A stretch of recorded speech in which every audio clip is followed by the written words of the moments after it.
Play different. Greetings fellow Mac addicts. In this video we're looking at DeadEnd, a very clever little puzzle game by Wolfgang Thaler. This game proved to be quite a challenge for me even today, despite the fact that it was designed by a 13-year-old, which really makes me question how I spent my own youth. But this is no time to consider my poor life choices. Let's take a look at the game. DeadEnd is a block pushing game similar to the classic game Sokoban, but there is one very clever mechanic that sets it apart from all others like it. And this is that you don't really push blocks, rather you shove them. You need at least one free space behind you so you can wind up and smack into the block and push it forward. If there is no space behind you, or there is a block in front of the block you're trying to push, it's not going to go anywhere. It's such a simple mechanic, but it works amazingly well. And the levels are really designed to take advantage of it, though you do have to reprogram your mind a little bit. There were many times when I thought I finally solved a puzzle, only to remember that I can't push that block because there's no space behind me. Another thing I like about this game is that it's more of a maze game than a block pushing game. It is called DeadEnd after all. I mean, yes, you are pushing blocks around a lot, but you're just doing that so you can reach and exit, rather than trying to get blocks in certain positions, like in Sokoban.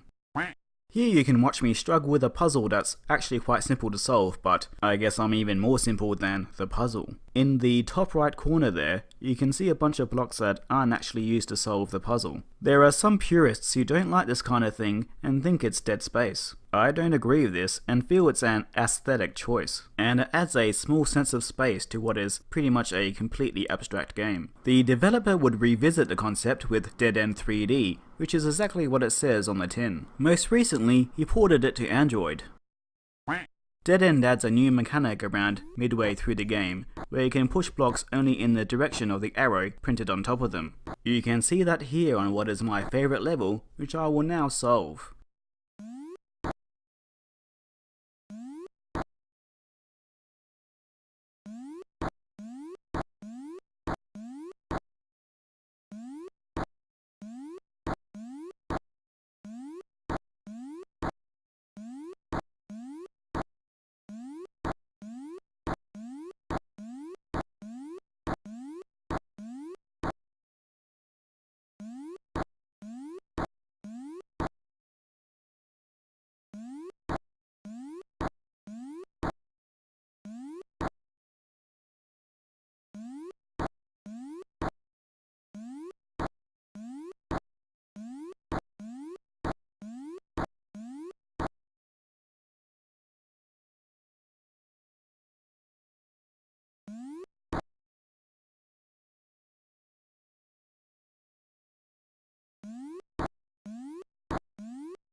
I really love this section here. It feels a bit like a victory lap after solving the more difficult part of the puzzle. My biggest problem with the game is that it's only 17 levels long. I do wish there was more of it and that it added more mechanics. But still, I had a great time with DeadEnd and I recommend it to any puzzle fans.